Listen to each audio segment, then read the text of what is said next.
that's a big thing when I'm in New York is like, am I enough? Like, am I on the same caliber as the rest of these artists? Yeah, you're in the room. So why do you believe that about yourself? Welcome to the Life Coach Baker podcast, the place to be to gain a rock-solid mindset, create powerful habits, and leap into the life of your dreams. I'm your host, life and mindset coach, entrepreneur, and goal-smashing extraordinaire, Nicole Baker. I am here to bring you actionable and applicable tools that you can use in your own life to launch yourself forward, to gain that clarity, and to ignite your motivational fire in order to achieve anything your heart desires. If you have a dream that feels crazy ambitious, if you are an aspiring achiever, or if you know that you are ready to leap into a life that you absolutely love, then you are in the right place. I'm so happy to have you here, and let's dive in. Welcome to today's episode. I am freaking jazzed for you all to hear this interview I got to have with Kiona Reese.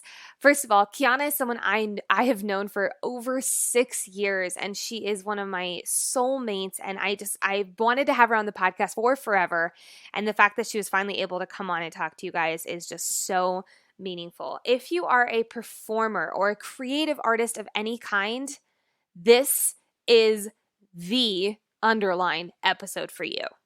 She drops so much juicy goodness about mindset, about what you can do as a performing artist to tap into your full potential. And she is just so freaking wise. You guys will hear all about lovely Kiona on the podcast episode. But before we dive into the episode, I have an iTunes review for you guys to hear. This is from Emma Clark 90. It reads, "Obsessed with this podcast. If you're looking for inspiration, motivation, and direction in your life and career, this podcast is for you. Can't recommend it enough." Thank you, Emma Clark 90. That is so freaking sweet. If you guys want a shout out on the podcast, go ahead and write a little love note in the comments on iTunes, and you will get a shout out in the episodes to come. But without further ado, let's go ahead and dive into the juicy goodness that Kiona Reese had to say for today. Originally from Chattanooga, Tennessee, Kiona Reese is a professional musical performing artist. You can see her work all the way from salad commercials to professional productions in Atlanta, Birmingham, and most recently, New York City. After graduating from college, Kiona decided to continue to grow her passion through the arts through children's theater education alongside performing. Her most recent work can be seen on Celebrity Cruise Entertainment. We talk all about that in the episode. As a lead production vocalist. Unfortunately, with the pandemic, it has halted the creative outlets as well as the sailing entertainment industry, but Kiona cannot wait to get back to the high seas to sing her beautiful heart out. Oh my goodness, you guys. Without further ado, allow me to introduce the beautiful, wise, and extremely talented Kiona Reese. Well, hello, sweet Kiona. How are you? Hi. Hi. Oh, my goodness. Well, I've known you for far, far too long, but I want everyone else to know you as well. So who are you? What do you do? Perfect. My name is Kiona. I'm a singer, actor, dancer, we'll say mover, but You're a dancer. I've seen you dance. Well, I'm a groover, so no, I'm kidding. But I've been a musical theater performer for as long as I can remember. Nicole, I was very lucky to meet you way back when we were youngins, and youngins of like 20 years old. No, was that we were younger than 20. God, I've known you over. That can't be right. No. We were 20 because you threw my 21st birthday party. That is and we correct. For about 2 weeks at that. Good times. But yeah, so I am a musical theater performer. I am local to New York, but obviously with the pandemic, I'm home with my parents, which they've been so and gracious for having me. And I'm just gonna keep hanging out here in Tennessee until New York is safe or it's safe to go back out on my contract. Amazing. And what is your contract right now? I am a production vocalist for Celebrity Cruise Line. So amazing. Oh my goodness. So my first question for you is actually one that I don't believe I know. And that is, how did you get into performing? How did you know that this was your calling? I guess it all started with my family. My mom's side of the family, they're all singers. Mm. And so they had gospel groups growing up. And so I grew up in church and we would spend Saturday and Sunday nights just driving down to Georgia, going different places and singing all night long. Sunday you were in church from literally like 7:45 at Sunday school until about 9 p.m. Oh my God. every Wait, 7:45 a.m.? a.m. Oh to my gosh. Oh yeah. It was crazy. Like it was really crazy. But my aunts were a part of two gospel groups. And my uncle and my cousins. So I did that for quite some time, and then I got into directing, like the choir when I was I was a babe. I was way too young to be directing the choir, but hey, give me the reins, I'll take them. So then after that, I just kind of knew I didn't want to do anything aside from, singing. Mm-hmm. And then I got into acting, and in Chattanooga, there's a really great community theater. And I did that for literally all of my childhood. And I met a lot of really great long-term, lifelong friends. And then we all ended up going to performing arts high school together. And then I decided, if I'm going to make this much of an investment and into this, then why not write it out? I'm here. There's literally nothing else I'd rather do in the world. Oh, it's so beautiful. Oh my goodness. When do you remember the moment that you got that feeling of like, I can't imagine doing anything else? To be honest, it kind of happens. It happens a lot. That's like, beautiful. Yeah, there's like little moments where it'll happen. I can think of like the most recent one. I knew it would be the last performance, because of COVID-19. It would be the last performance of this show we were doing on board, and it was the Broadway Cabaret, and that was my absolute favorite one. And there's something about singing the first note of a song and just feeling the grounding and being able to stand there and just bask in like the opportunity you have. It's nothing about like having people clap for you or that kind of thing. It's just so rewarding to be able to get up and tell someone's story on stage. Just that moment, it's just so clear there's nothing else you want to do. And those kind of moments happen for me all the time. I mean, I'm a nerd, we all know. I could literally sit and listen to Mean Girls or like to Hadestown or whatever's on Broadway. Well, not right now because nothing's on Broadway. But I could sit and listen to whatever soundtrack it is, or I can listen to like the oldest recording of Guys and Dolls and be like, oh, that G sharp, there's nothing else I'd rather do. It's just it's the little things. Mm-hmm. Oh my gosh, that like brought tears to my eyes for a hot second. Just wow, that was. So what are some of the biggest changes that you would say you've made as a personal development person in the performance world? Mindset. How do you like expand on that? What do you mean? I think as an artist, it's so easy to get in your own way and get in your own head. And I am number one guilty for it. Nicole, I was going to say, you were my first client, girl. I am like the easiest person to be like, what are you thinking? No, it's not good enough. But it's all about just resetting what is going on up here and here.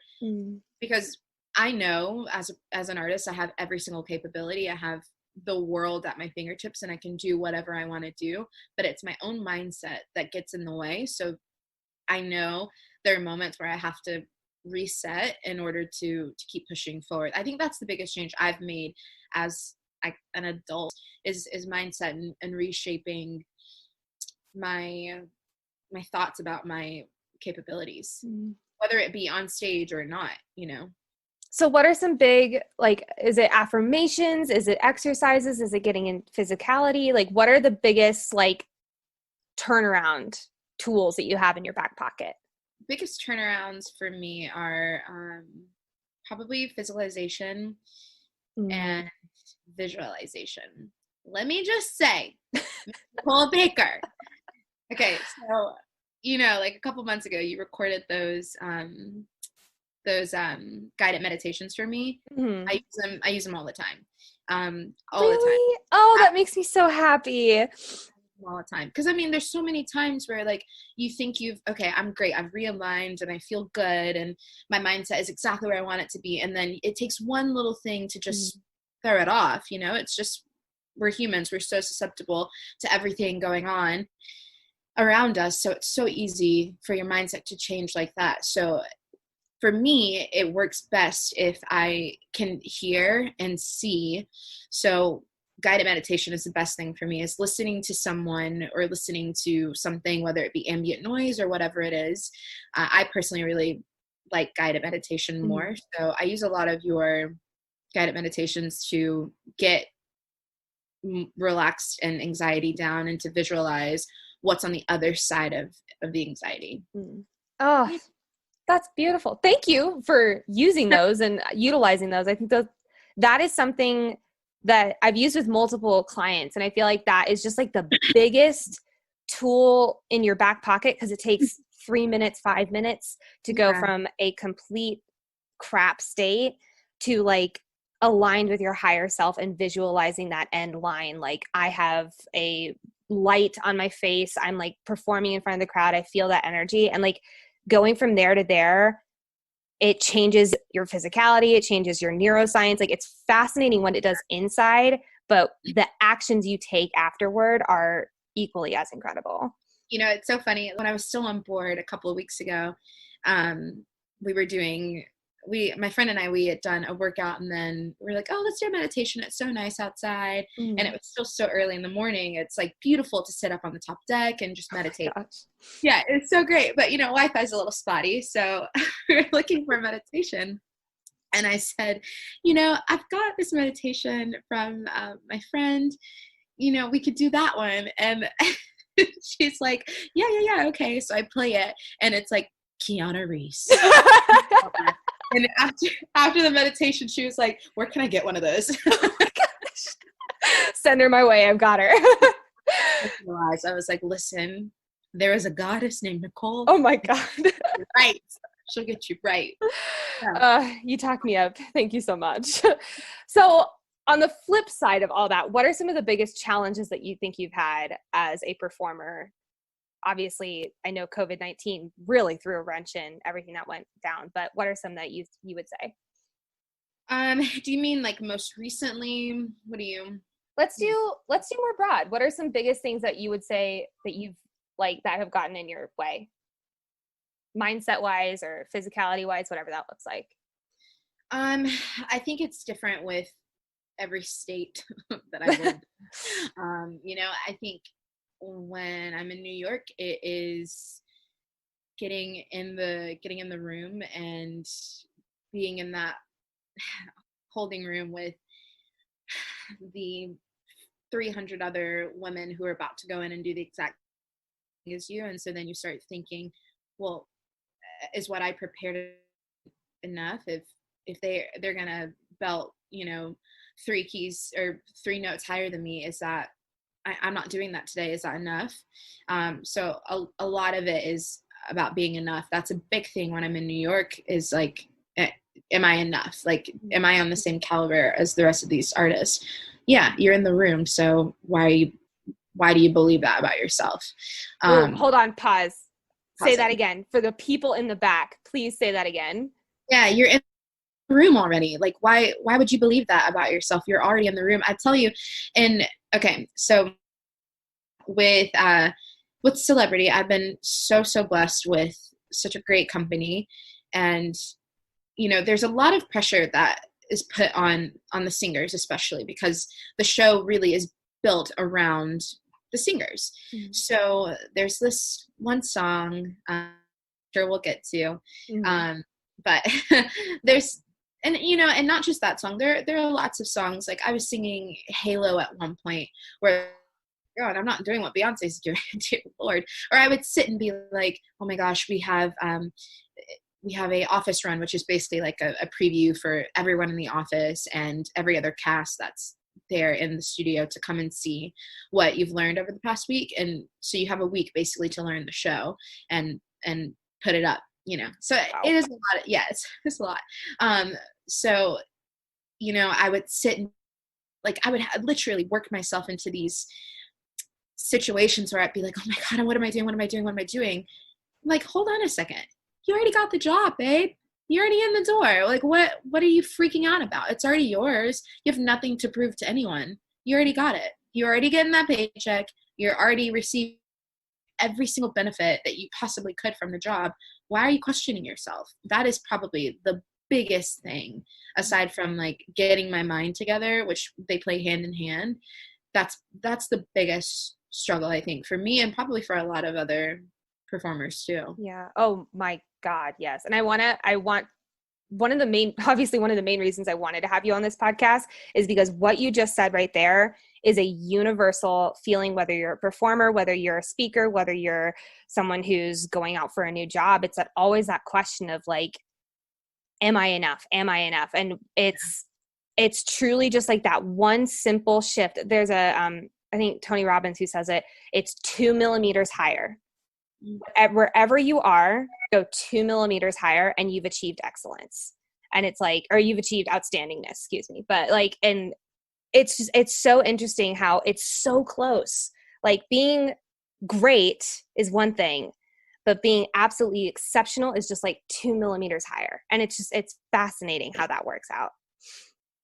Well, I want to talk to you. I'm going to jump around a little bit, but I want to talk to you about the chandelier story. Will you walk listeners through what happened there? Yes. Sounds like a fan of the opera bringing up, I think is what I just sorry to disappoint you guys.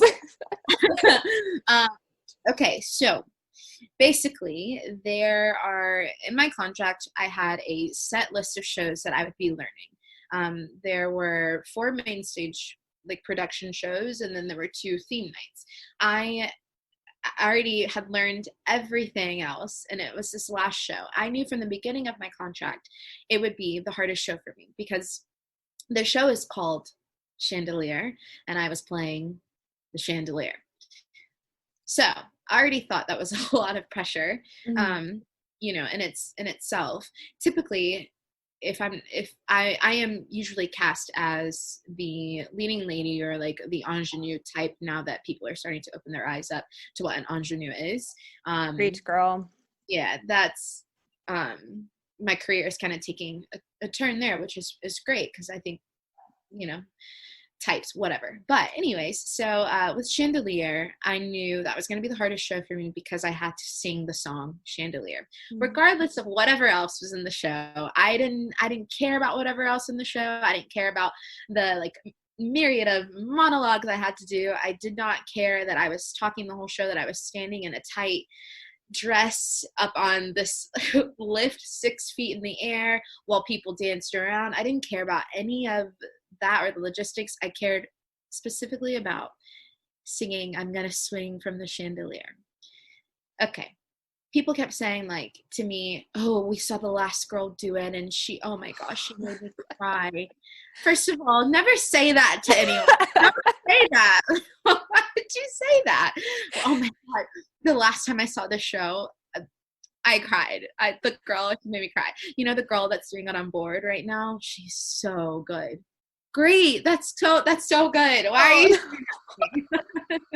So that was one. That was the first thing that got in my head about it. Cause I was like, oh, okay, I'll be fine. It's a step lower. And no, it's not a step. It's a half a step lower than the original key. The original key is very high and she's got a lot of studio help, but she sings the crap out of that song. It's high. So I was like, okay, half a step down. I can work with that. That's cool. And then keep in mind, I am a true alto belter. It's so funny that that's not the case anymore after this contract. I've learned a lot about my voice and I wouldn't consider that to be my vocal type anymore. But I had a lot of anxiety around the song because I told myself from day one that I couldn't do it. I said, there's literally no way I'm singing this song, and there's no way I can do a 7 p.m. and a 9 p.m. and sing the song twice in a night. It's the biggest song in the show. It's the one everyone waits to hear. It's the one that everyone is so excited about and will talk to you about, and I just can't do it. I can't do it. I I called you several times about it, saying, I just can't do it. I can't do it. There's no way. I can't. There's literally no way I can do it. So finally, the I can'ts caught up to me, and we had not been working on it in rehearsal. Finally, we got to a day where we were working on it. And from the moment I woke up that morning, I was like, I felt awful. In my head, I was like, this is going to be the worst day known to man. It's going to be terrible. You're going to have a terrible day. You're going to need to drink 3 glasses of wine. You're going to need to go right to sleep. Yeah, like I was already planning my self-care for the night. And it's like, I really was. I was like, we're going to the mall. We're going to get cookies and, So relatable. Oh my God. Literally already planning. I'm going to do a face mask. And okay. So usually vocal rehearsals are like 8 hours. So the first half of the day, we hadn't really touched that song. We touched another song, and I didn't know that song. I didn't know that song, the other song I had to sing as well, because I was so focused on Chandelier. So I went in and I kind of shot myself in the foot because I didn't know the song. And I never have ever in my life been unprepared for a rehearsal. So that was just already like a little chink in the armor, because I never am unprepared. So my music director was like, you don't know this song? And I was like, oh my God, I don't. I've been so focused on Chandelier. So he's like, go and learn it. So I have to leave rehearsal. We all get dismissed. I leave rehearsal, and I go and learn the song. Great. And now I start to freak out about Chandelier. Oh my God, when we get back, I have to sing it in front of everyone. Oh my God, when we get back, it has to be perfect. He's already said I didn't know the first song, and now I have to go back and sing this song. I can't. There's no way. Immediately can't speak. Immediately in tears, have to call Nicole. I'm like, I can't do it. I literally can't do it. So we went through some exercises, and thank God you turned my mindset around, and I was able to, like, I don't know, it was like voodoo magic or something. That's exactly what coaching is. Yes. Then after my phone call with you, I said, no matter what, I'm just going to go in and sing the song. Like, it's just a song. I just said to myself, after speaking with you, I was like, what is the big deal? I already have the job. If something in the song doesn't work for me, guess what? They offered me the contract. They're going to change it. If there's something in the song that I can't sing for some reason, they're going to change it to where it fits my voice. They picked me for a reason. Why am I freaking out about this? Just go sing the song. Sing it. So I went in and I sang the song, and it was fine. And we worked all day on it. It was fine. I was exhausted. Okay. So then I think it was the next day or either the day after that, we had our office run of the show, and one of the guys who basically like re-envisioned the show said to me afterwards, I was like, I just need some feedback, because I'm not getting any feedback at all. I don't know if there's anything wrong. And that's the biggest thing, for actors. It's like, you're not giving me any notes. What's wrong? What's wrong? Yep. Terrible. Like, why am I not getting notes? This is crazy. And he said to me, oh, this is the best Chandelier I've ever heard. I'm sorry, what? He literally said, oh no, this is exactly how I want it to be done. This is the best Chandelier I've heard. Oh my God. Dumbfounded. Okay. I have chills up and down my entire body. Like, but I will say, we took that show on board. I still had problems with it and still had anxiety over it, but I got, as the contract went on, I got closer and closer and closer to being like, it's just a song, just sing it. Closer and closer every single time I did it, to be like, it's just a song, just do it. It's just a song. It's whatever, just do it. So, I mean, I'm still on a journey with that song for sure, because one person's words they're not going to change the way you feel about something. So it's lovely that he said that to me, but at the same time, I have to believe it here first, before my like complete mindset on it has changed. Now I've got tools to navigate actually performing the song, which is the biggest part for me. Because I mean, if you're not working while you're on stage, then what's the point? Yeah. if you're not working in every single moment, then what's the point? So I'm really glad that now I've got these. Sorry, there's a husky just running back and forth outside, and it keeps catching my eye. I have no clue what. I mean, I've never seen this dog in my life. This is you in true form. Oh my goodness. Just running back and forth across my yard. Sorry, but yeah, now I've got the tools to navigate when I'm in that mindset. And it's easier now for me to pull myself back out and be like, whoa, take a second. You're already in the room. You're already there. What's the point in freaking yourself out? Just do it. So someone who, sorry, I totally cut you off, but for someone who is in that state right now, like maybe they're feeling hopeless with the state of theater in the world right now, or they're like, I don't know how to audition one. I don't know what theater is going to look like. What would you say for that person for their mindset right now? 100%. You're not the only person there. You're not the only person there. Talk to people, because I can guarantee there's 5 other people, at least in your community, that feel the same way. So first of all, I'd say talk to people. Secondly, write. No matter what, even if it's like a guided prompt or not, just write. You know, when I spoke to you a couple of weeks ago, Nicole, we were talking about some other things, and you said to go and write. And a lot of the times, my mom, she's so funny, but she buys me these journals. I'll show you this one. Yes. This says, "Don't stress me out." It's a cat. That's really cute.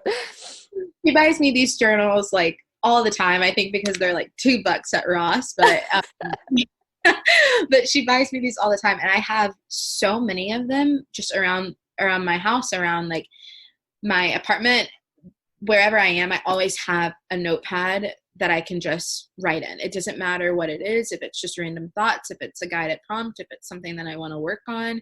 I am usually always gonna write about it first.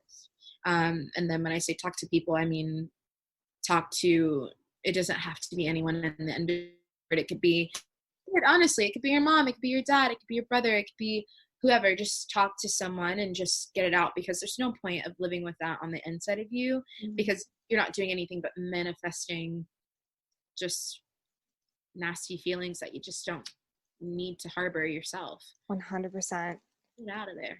Now, I'll share with listeners the same prompt or the same writing exercise that I gave to you. I think it was something along the lines of put a timer on for 45 minutes and open up a blank page, and write. Because what happens, it's really fascinating, is what happens like maybe the first 15, 20 minutes, your conscious mind is in this driver's seat. Like it is taken over. It's writing everything that you think you quote unquote should write. And then after your conscious mind runs out of stuff to say, that's when your unconscious mind taps in, and it really, you get to like the heart of some ish in that rest of the 20, 25 minutes. And it's like therapy on steroids, and you're a superhero. Like it's outstanding. I highly recommend that to listeners. I think I've given that to every single one of my clients. Like it is a magic exercise. Yeah. Because I mean, a lot of the times you think there's one thing on your mind, you think there's one thing occupying your thoughts, and the minute you let go and just write, you're like, whoa, where did that come from? First of all, why are you attacking me right now? Where did this come from? Hold on a second. So it's so funny what you can learn about yourself in just writing. And it's uncomfortable. It is extremely uncomfortable. Like people, I had a client actually one time let me know, she was like, my shoulders are rocks. Why did you do this to me? And I'm like, that is because that is your unconscious mind literally manifesting itself in your body, trying to get it out. Like, that's what I'm saying. I'm like, why are you attacking me? What are you doing? Oh God, happiness bully over here. So, truly. Oh my goodness. Well, I want to switch gears because there is something I really want to talk to you about, and that is the good old fashioned fitness. Because I know that is a massive part of your life. Even like, I mean, since I've known you, that's been a huge part of your life. So talk us through what's your routine, what's your mindset, what's your exercises, resources, all that good stuff. Yeah, so fitness is, I think, a journey for everybody, first of all. And it's so specific to the person. And a lot of the times with fitness also comes mindset, because when you really start a journey, it's like your physical capabilities are there. You know, most of the time what's holding you back, it doesn't have anything to do with what you physically can or can't do. Most of the time it is mental. It's all in mindset. I mean, I was doing this workout yesterday and I was like, oh my God, are you kidding? She wants me to do another set of those. And I was like, what else do I have to do today? I literally, I was like, wait, whoa, hold on a second. What else do I have to do? Like, working out is literally like 5% of your day, if that. I'm like, what else do I have to do today that I can't seriously do another set of that? What else? What a quality question. That's fantastic.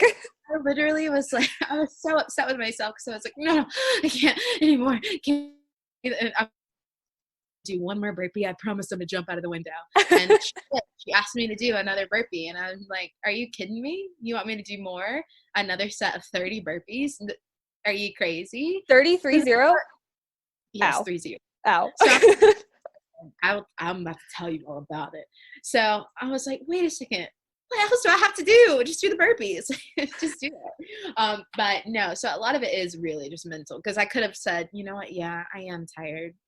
I do deserve a shower and a glass of water. You know, I am. But no, you can breathe later. You can get your water later.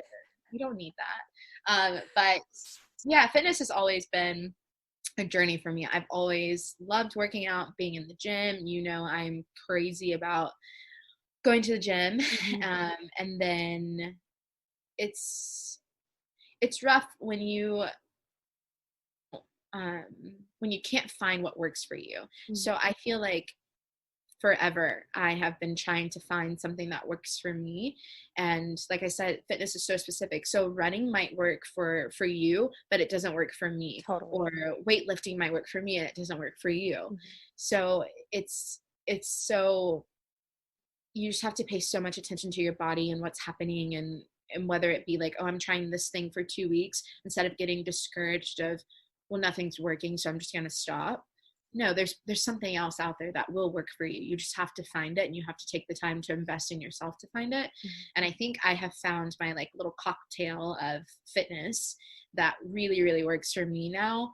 When I was in New York, I got a little, I was depressed, but I will say I had a lot of depressive thoughts and depressive habits, to where I was fixated on getting in the room. And when it wasn't happening, I would give up and just focus on work or something like that. And that was not healthy for me, to just give up on something and, you know, be like, okay, fine, it's not going to work. That's fine. I will just focus on this. And when you let go of the joy in your life, a lot of the times other things go with it. So when I let go of being an artist for a couple of months, I said, okay, well then I also will let go of fitness. I also will let go of wellness. I'll also let go of challenging myself. I'll let go of a lot of other things that I should not have let go. I'm glad that I had to go through that to understand what I need now as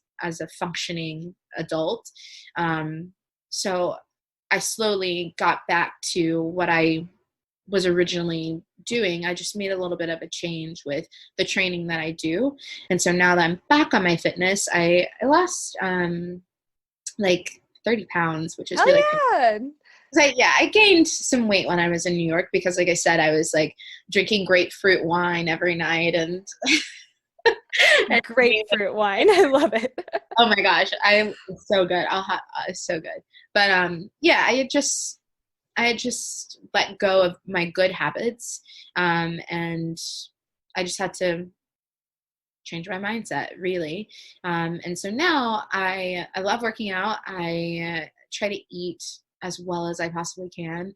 I have a confession. I did have a donut last night. But Egads. Here's the deal with eating. It's like there's a framework that's like, if you eat something and it brings you joy, it's like the Marie Kondo framework of eating, but it's, if you eat something and it will bring you joy, effing eat it. But Yeah. if it's like, you know what, I'm coming at this from an emotional place, that's totally different. But there are times that a freaking donut will bring me the most joy in the entire world, and I will eat. Well, yes, that's a different story, because if people don't know, you're obsessed with donuts. I do love donuts. Okay, confession though, I have not had a donut in like a year. It has been so long. And I think I had, no. I had a half a donut and I was like, oh my God, I'm in a sugar coma. And I'm like, who have I become? Like, Do you remember the year I sent you donuts for your birthday? I do. Okay, for listeners and especially Chicago listeners, she sent me an entire box of Stan's donuts on my like 22nd birthday or something like that. Like, this girl is my soulmate in every single way, and I just freaking adore you. But I want to talk about the habit of like working out, and when you release one habit, it's called keystone habits. When you release one habit, it teeters off in every single area of your life. Like, and then when you build one habit, it can, like, there's a study that shows when you work out in the morning, you are apparently like 60 to 70% less likely to spend money throughout the day, or spend excessive amounts of money. So when you work out, you're supposedly eating better for the rest of the day, and then you're also spending less money. But these are called keystone habits, where it's like the mysterious behind the curtain habits that are built off of one that just starts at the beginning of the day, whether that's working out, whether that's starting with a great ass smoothie, like stuff like that. Yeah. It's fascinating. That's really interesting. That's what I was saying. That's what I feel like what happened in New York. I was on the reversal. When you let go of a bad habit, then all of your good habits follow. So especially with out, that one day you give in to being tired, and it's not your rest day. Yes, I believe that you should always listen to your body, and like if I wake up and it's so hard to get up, I probably don't need to be working out. My body's probably telling me that I do need to relax a little bit, because I know myself, I can get a little obsessive. So sorry to scoff and laugh. I can be a little obsessive with things. So I know, and whatever it is in my life, I can be obsessive. So working out definitely is one of them. But so I'm doing this program. I started with a lady named Mari Fitness. Her last name is not Fitness, but that's her Instagram handle. I was going to say, what a career path for Mari Fitness. But no, her Instagram handle is Mari Fitness. I started doing her programs back in January, really, and that kind of sparked everything. And that's when I really found, I think, my stride and my groove in fitness. And I was like, whoa, this really works. And then I was starting to see some change. So I felt like, okay, for sure, this is what I'm going to stick with.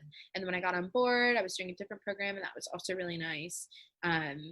But I think I needed to like spice it up a little more. So now I'm doing a mix of like 3 different programs, which sounds really crazy. I know, but if it works for you and it brings you joy, like, do those 3 programs. It's so great, because I think a lot of the times as artists, we get so bored sticking with one thing. So you have to find multiple things that work for you. So I'm doing a really cool program with a couple of friends of mine. Her name is Courtney Black. She's out of the UK, and she's on Instagram. She's really great. She's doing a 28-day program, so I'm doing that.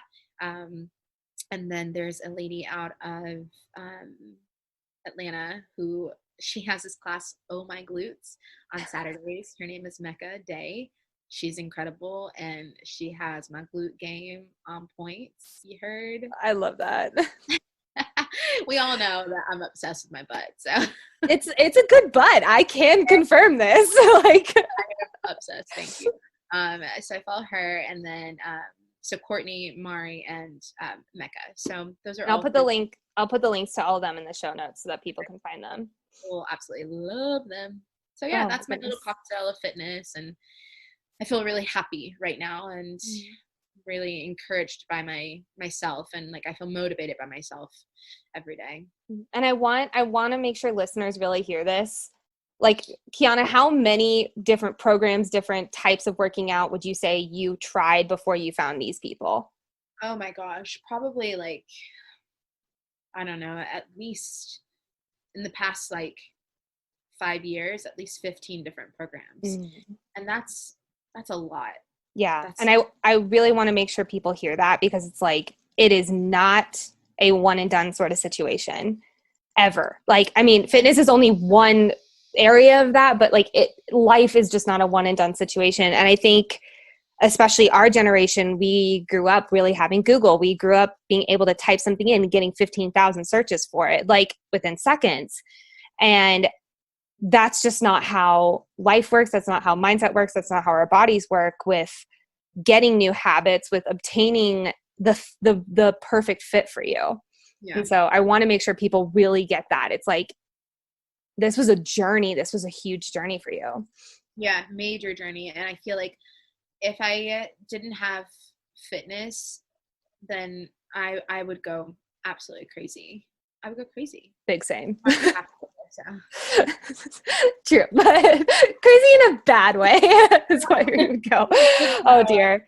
But I think a lot of things, like especially as an artist, there are things that should be in your toolbox that you do every day, whether it be like I warm up for 20 minutes in the shower, or I go for a walk, or whatever. Mm-hmm. One of mine is I get up and I work out in the morning. Mm-hmm. And that's not only a time that I can like focus on my own mindset, because then I get to have my workout, and then I get to have my stretch after, and then I get to meditate to where I can work on my own mindset at that time.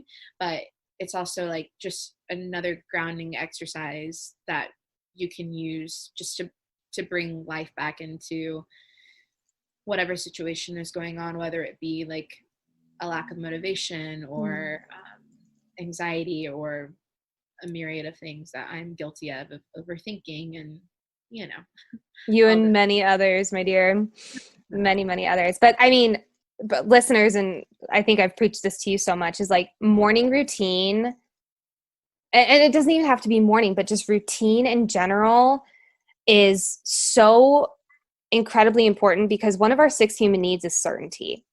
And creating that certainty through routine, that knowing when I get up in the morning and I work out and I stretch and I do my mindset work and I visualize, knowing what happens at the end of that, that you feel certain, that you feel in alignment, that you feel like your mindset's sharp, that is so freaking important to create every single day. And I think that, and shameless plug, there's an entire podcast episode about morning routine. It's about 5 steps that create a morning routine. Please go listen to it if you haven't. But there's certain things that you can do, but it's like fitness. Everyone has a different cocktail. Like my morning routine does not look like your morning routine, and it's not going to look like X, Y, or Z listener, but they all have like similar to 5 categories and a cocktail of all those 5 categories. But it's so one size fits all, but it creates that certainty every single day.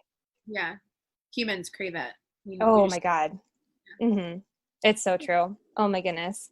Well, as we wrap up, I do want to ask you, because we just oh my God, I can't with you sometimes. First of all, let's do some segments on the podcast. What is a small goal that you achieved and want to celebrate this week? Small goal is I made it all the way through Courtney Black's workout yesterday. It's twofold, okay? She does an hour of cardio and then an hour of like weight training afterwards, and it was butt and glute day. That's the same thing, sorry, butt and leg day. That, I'm not kidding, my whole body was like shaking. But I made it. I did not stop. I made it through the entire workout, the entire thing, and I was so proud of myself, because it is, oh my gosh, it's so easy to get in your own way and say, okay, you need another break. But I, from the start of the workout to the end of the first one, and then I went ahead and started the second one and made it to the end of the second one. And boy, I'll tell you, I felt so good. Oh my gosh, I felt amazing. Is Courtney Black, is she like online classes, or is it in person? Yeah. So she's actually like, I think kind of foundation, like she's still growing her business, which is really cool to like watch the new things that are happening with her business. But my friend Megan introduced me to Courtney Black like at the beginning of our contract, and we started doing her exercises, and she does like Instagram lives. So she does them all for free. But because she's on UK time, I have to pay for the app because I obviously am not going to stream my morning workout while they're doing, like it would make, because it's a 5-hour difference. Yeah. So there's no way I'm getting up at like 1 a.m. to do a workout. What? Are you kidding? I don't care how much I love fitness. I ain't doing that. So yeah, she does them live. If you want to wake up on the UK time, you can watch them on her IG story. And then if not, then just buy the app, and she puts all of the workouts on the app. Same thing with Mecca. She does the same thing. And then with Mari, she has these guides that you can follow, and they're PDFs on your phone. So you can run your own workout, and she just gives you day by day what to do, which is really nice too. Amazing. And again, listeners, I'll throw all that in the show notes so you guys can check out this. And I think you're motivating me. I think I might check out one of these too. Oh my God. I'm going to call you and be like, what have you done to me? Ready, do it and tell me how you feel. Oh my God, I love it. Oh my goodness. And then of course, last but not least, how did you get in your own way this week? How did I get in my own way this week? I was supposed to be, a friend of mine asked me to write something. And it was due a week ago. And I keep saying to myself, I'll do it tomorrow, I'll do it tomorrow, I'll do it tomorrow. Because with everything that's going on in our world, sometimes I can feel a little numb to what's going on. And I know a lot of people feel that way too, because it's saturation with media. It's like, there's a lot going on. A lot of things to consume, and there's a lot of negative things to consume. So often I will feed into that and spend hours on Instagram, and I'm like, oh my God, I've just spent 2 hours on Instagram instead of taking the time to write what I was supposed to write. And it's just because I had, like, for the specific piece, I haven't found exactly what I want to write about. So instead of prompting like I should do, I've spent my time on Instagram. So I probably need to give Instagram a little bit of break.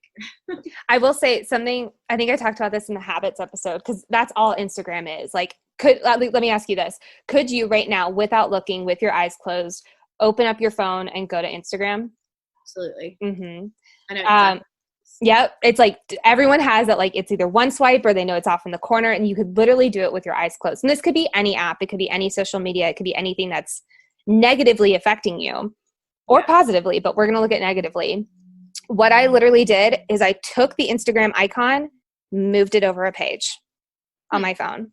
That way, because what happens is that our mind gets a trigger of like, oh, it's time to look at Instagram, or, oh, I'm bored, or, oh, I need some kind of like visualization, like stimulation. So we go onto Instagram, and it's like, it's a trigger, and it's immediately followed by an action. And then you get a reward of like, I'm on Instagram, I'm not with my own thoughts. So what you do is when you move that icon over a page, it's a pattern interrupt between the trigger and the action. So you still have that trigger. That's always going to be there. But with that extra swipe, your conscious mind, your prefrontal cortex comes in right here, and it says, do you really need to do that? Is that really what you need to do right now? And then your mind is like, no, I don't. Or it's like, yes. So it's so interesting, but that extra swipe has saved me hours. I'm doing it. Do it. It's like, it's one of the best tools I think I've ever used in my toolbox. I'm going to do it because I have 2 videos to record, and I've got to write this piece, and there are 3 creative things that I need to do, and I've not done them. I've either been swiping on Instagram or watching Netflix. Yep. It's so crazy because it's so easy to fall into that, like, oh, this is my quote unquote self-care time, but there's such a fine line between self-care and self-destruction.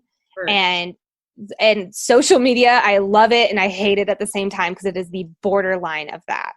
And especially right now with everything, like you were saying, everything's so oversaturated right now. We're in the pandemic. The Black Lives Matter movement is like huge. And it's so easy to go onto Instagram, spend hours, and then the next thing you know, your mindset, your physicality, your energy is at a level 0.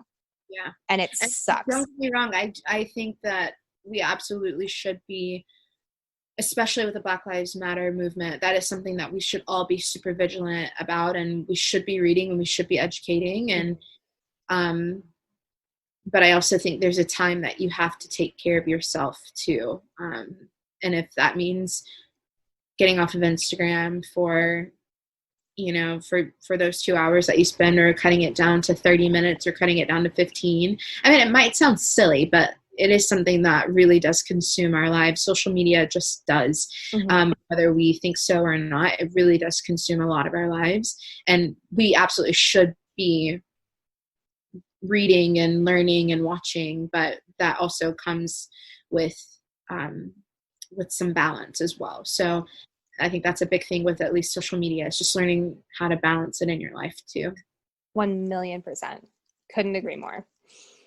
Man, oh man. Well, last but not least, a question just popped into my head, and I want to ask this as the last question. When it comes to performing and being creative, what are your major get in the zhuzh activities or exercises or tools that you use? I'm a power poser. I gotta yes! Say. I love that. No, talk it out. This is great. I am a power poser. I don't care what anybody says. I will hands on my hips. I will starfish it out for a good 30 seconds, good 2 minutes, whatever I need to do. I will power pose. I am also I am a trained singer, but for some reason I really like singing badly. So like, I don't know why, but putting on music and just like being absolutely ridiculous. I do that before like every show, just being silly. Can confirm that. Silly. And then I don't know. I guess I usually will. The last thing I do before I go on stage, before I go to an audition, I always pray or meditate. Whether that be like meditating on a specific idea or a specific outcome, or what it might be, or a specific anxiety, or whatever it is. I always think and pray on whatever is on my mind before I even go on stage, just that my mind is clear and open to the work that needs to be done on stage or in the audition room. Oh, that's beautiful. Yeah. I hope, performers listening to this, please, I hope you brought notes, or I hope you took notes, or you're going to listen to this again with notes, because I mean this from the bottom of my heart. Kiona Reese, you are one of the most captivating performers I have ever witnessed. Don't you roll your eyes. You look me in the eye.